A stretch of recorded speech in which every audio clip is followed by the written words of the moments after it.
Hey, how you doing? You clicked on this video because you want to learn how to grade the Nikon footage. I'm not going to BS you, I'm not going to waste your time, but I'm just going to say that as a Nikon shooter myself, I've gone through a lot of YouTube and basically found that there's next to no good Nikon grading content. And the ones that are there, look, I love the guys who do it, but it's very much like here's some boring footage of a flower, and this is how I converted it to Rec. 709. I think we can do better than that. Without further ado, let's get into the video. The video's got 4 parts. The first part is going to be me showing you how to make a very simple conversion to Rec. 709 LUT, as the Nikon one sucks. The Gamut one is 15 bucks, and who wants to pay that? And the one that we make is free. So I will have the free LUT attached in a link down below. There's going to be no email, no newsletter or anything. And then the next 3 portions are going to be me showing you how to color grade 3 different kind of environments with the Nikon, all using the same technique that's super simple. This is going to be on DaVinci Resolve, the free version. Let's dive right in. So first and foremost, we're going to make a Rec. 709 LUT in DaVinci, using this clip right here. And we're gonna look at all of our nodes here, and we're gonna get rid of all of them. Delete, delete. Okay, so this is Nikon, this is 10-bit Nikon Z8 footage, 422, I think it's H.265 is how this records. We're gonna add 2 nodes. We're gonna add the nodes for the input and the node for the output. I don't know if you can hear my dog in the background, he's kind of doing some things. So we've got our node, we've got our 1 node and our 2 node. So on both nodes, I'm going to select them and then bring the color space transform. Of course, the color space transform is in the effects nodule right there. This first node, I'm going to change the input color space to Rec. 2020 because that's how Nikon records in log. And then I'm going to change the gamma to nlog. So normally what you do here is on your input node, you'd change your output color space to DaVinci wide gamut, and then you go to DaVinci intermediate, and basically what this does is it opens your node for interpretation, or opens your footage for interpretation in a pretty large color space, which means you're going to get the best flexibility and accuracy when you do your color grades. All right, for the output node, our import color space is going to be DaVinci wide gamut because we're just moving back in. And then our output color space is going to be Rec. 709. And depending on whether you're doing like broadcast or internet stuff, it's going to be gamma 2.2 or 2.4. So boom, that's it. And then from there, we're going to go up to clips. This is our clip we just did. Right click, generate LUT, use 33 point cube. And this is your Rec. 709 LUT right there. And you can see I've got all my different LUTs right there. Okay, so that was step 1. Step 2 is we're gonna grade these LUTs. We're gonna properly grade them. We're gonna use this one. So I'm gonna delete everything in between. And so we've just got our Rec. 709 LUT, just like before. Same layout, same performance. And as you can see here, it's a little bit overexposed, but it's okay. Log footage likes that. Where do I want to start? You're gonna pick a hero frame. Kind of digging that. That's kind of fun. So from here, we're gonna hit Option S and make some more nodes. This is going to be our primaries node. We're going to do 3 more, drag them below. Those are going to be our grades. And these are going to be, this is going to be like an adjustment, which I sometimes do adjustments. So first and foremost, this is going to be your primary node. And for those of you wondering where I learned this, I got it from a YouTuber named Wakaz Kazi. He's kind of the foremost authority on DaVinci Resolve on YouTube. And so everything that most people learn on DaVinci, they learn from him, or they take like a masterclass of his or something like that. So this is really simple. You're gonna love this. So the primaries, that's where you're gonna do all your like light adjustments. That's where you're gonna like balance the photo and bring it to like a very neutral zone. So for me, personally, I'm gonna just start bringing this lift down to a place where I'm like, that's kind of sick. As you know, you always wanna watch the waveform here to see what that's up to. But I kind of dig that so far. I'm gonna bring the gamma down right about there. Might even bring the lift back up. And the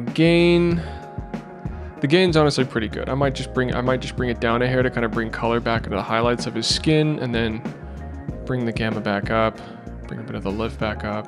I'm gonna bring the gamma back down because I do like that sort of darkness there. So I'm just gonna go across the rest of the video to kind of see like how that looks. And as you can see, I mean, this was a scorching day. Sun was high in the sky. So we're kind of vibing there. All right, those are the primaries. I'm happy with that. I mean, if anything, I might even bring the tint down just a little bit, the temperature down just a bit. So I think that's a pretty balanced image. Now we're gonna start off with the actual look.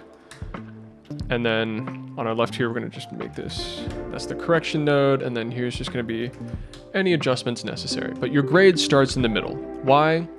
Because you wanna have the look here, the bulk of your edit here for the colors, and you want the correction to be before, so that you're sort of, how do I say, like you're prepping the data for more color. So the chronological order that data flows is from node 1 to 2 to 3 to 4 to 5. And if you do the corrections beforehand, you're not like slapping corrections on a lot of data. You're not like fixing it as much. It's just a better way to manage the data. I'll just say that. All right, going to our look, we're gonna go into our primary color wheels, where all the fun stuff happens.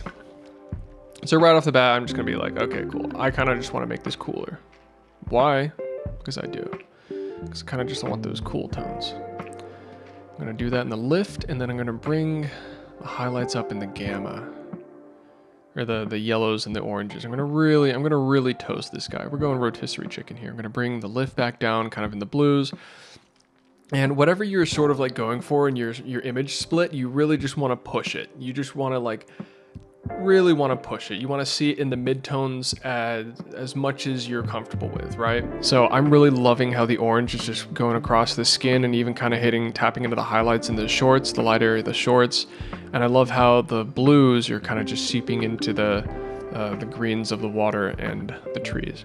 Now we're going to correct that by clicking on our correction node, go into the log wheels. And what we're going to do is, if you look at his hair, the color is kind of seeped into his hair. There's like, it's greens and stuff like that. Not very much, but that's where we want to correct it. Is if our look wheel on the primary colors is kind of veering on cyan here, we're going to go to our correction, our log wheel, and on shadows, we're going to go the opposite direction. And if you look at the hair, here, I'll double click this so it's back to neutral. If you look at the hair right now, we're kind of taking away that blue.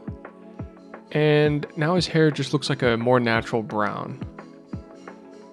And so like it's gonna be ever so slight, but the hair goes natural brown. The shadows in his rib cage go back to a neutral, like dark, and same with his shoes. So what we're really trying to do is we're trying to make it so that the darkest shadows and the blacks in the image are balanced, so that we can kind of sell the shot and we don't get the grade like seeping into the shadows to where it looks like crap.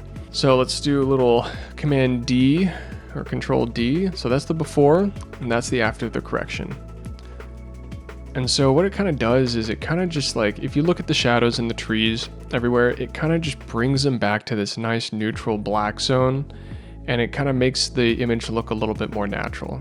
Now let's say we wanted to do another grade, like right here, we'll go to the corrections and reset everything. Boom. So say we wanted to do a different look here. Say we wanted to go for like a super like warm like 70s look, or like, something like that.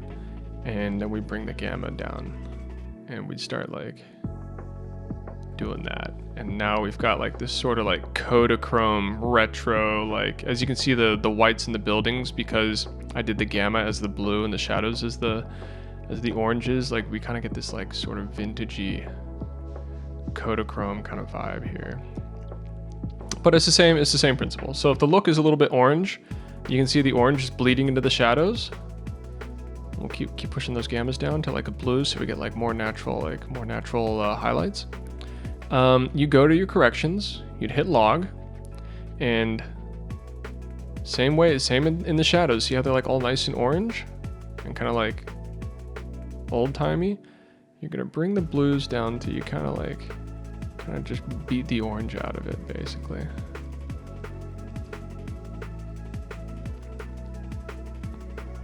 And so if we look at the before and after here, there we go. It's like kind of saturated, kind of like it's more of a look. It's more of like a film filter. Now we've got like a more natural sort of flow.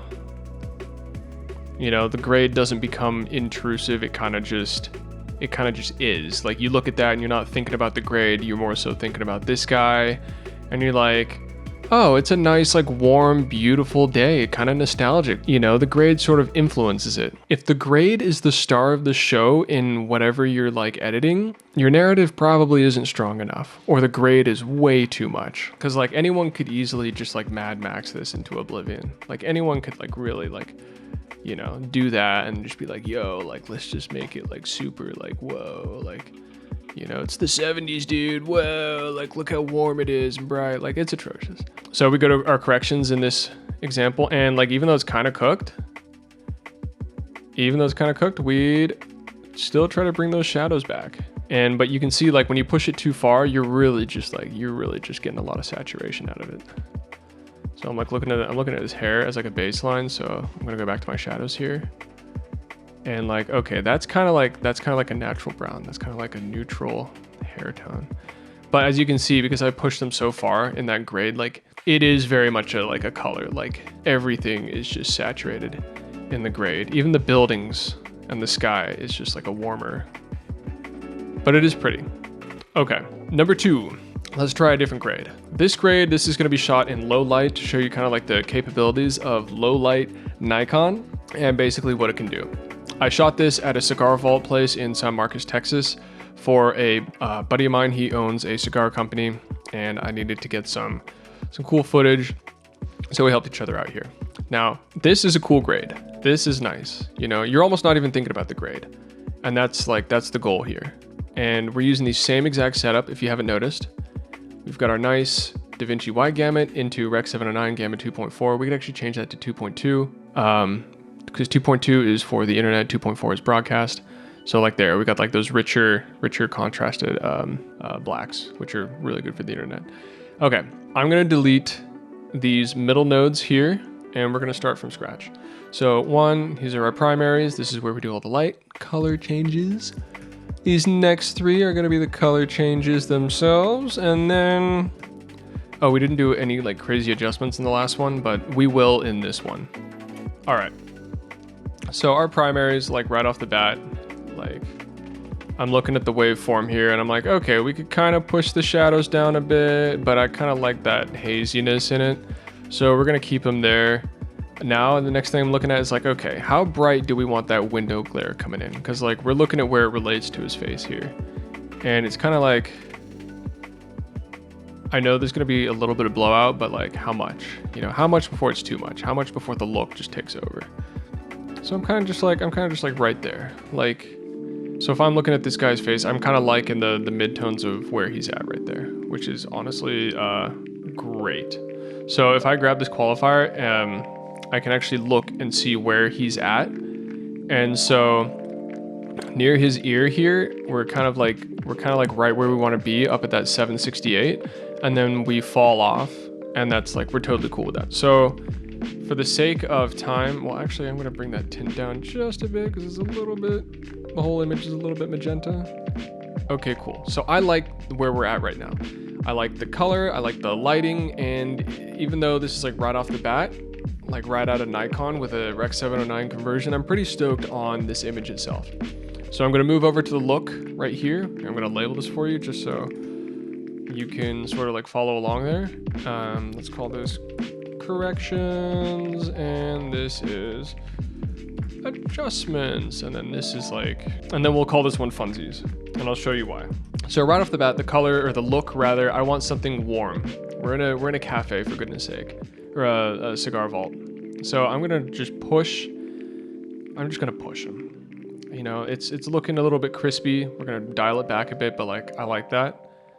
And then the gamma, again, opposite way, we're gonna split that grade. Why? Because we want that silvery blueness in the light beams. We don't want it to be too much because then it becomes like, whoa, are you Michael Bay, bro? Oh, dude, okay.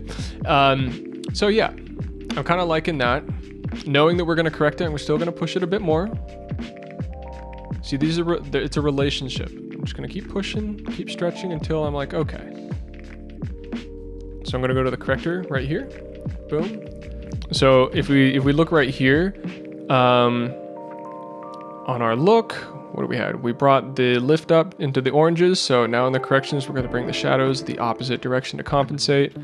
And if you look at his beard and like any of the darker parts of the image, you can already tell that it went from orange to now we're bringing back that just regular shadowiness into it.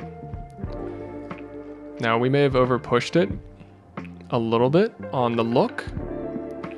And so we're gonna dial it back a bit because we don't want his beard to be blue. That's the last thing we want. Because that's just, it cheapens the look.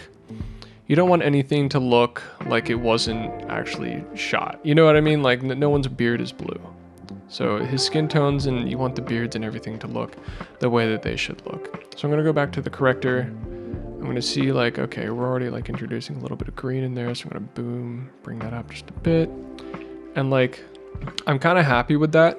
And like really the image itself is doing all the lifting. I'm not doing anything here. So I'm just letting the image kind of just do the lifting. And then if I was gonna be like a little anal, I'd go to my adjustments and I'd just go to like the curves here. And this is where we do our classic like curve adjustments. So if I'm gonna like change anything, most of the image itself is orange. So I'd be like changing some of the orange here, and like it's already a little bit too orange. So we might even dial it back a bit. And like say I want my grade to make more of a forefront on the image and like not like sway the color, but fill the color better. I'd go to my primaries here.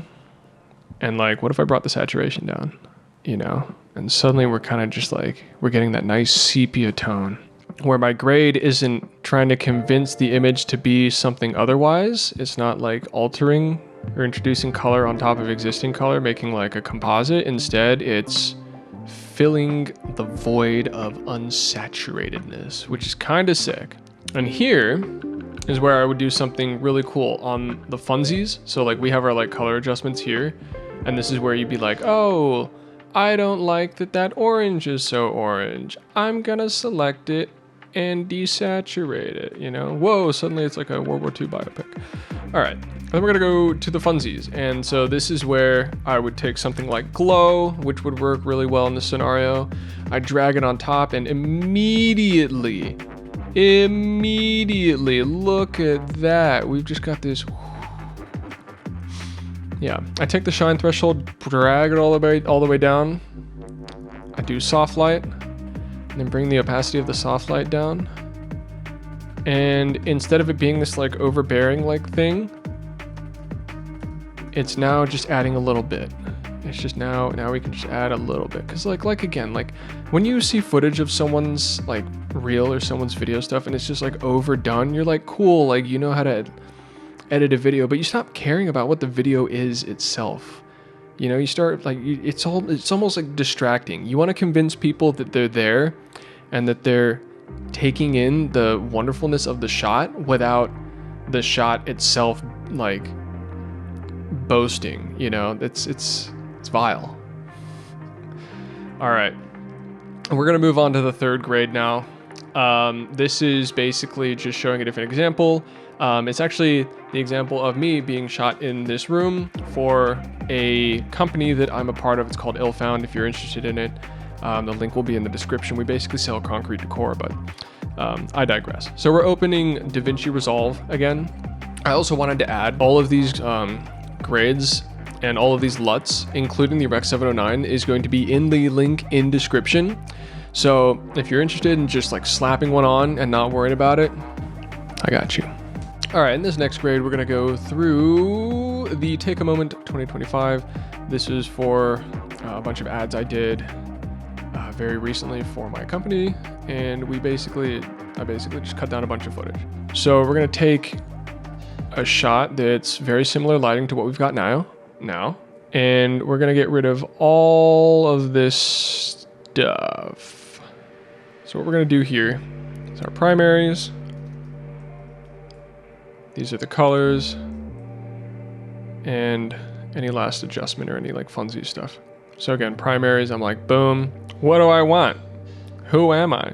I'm gonna go to my lift and I'm just gonna drag it down. Drag it right on down. I'm gonna bring my gamma, bring it up. Gain, bring it a bit down. Might even boost the contrast a bit. Ooh, look at the color coming into the greens and into the skin tones. That's nice. And then I'm gonna boost the desaturate just a little bit. Just a little bit. The 30, yeah, I'll call it 40. Then I'm gonna go to my look. I want kind of a warmer look. I want warm supporting everything, so I'm gonna put some like nice yellow oranges into the shadows there. Boom. I'm gonna bring the gamma down. And when you bring the gamma down, you're basically correcting a little bit for the midtones. All right, beautiful.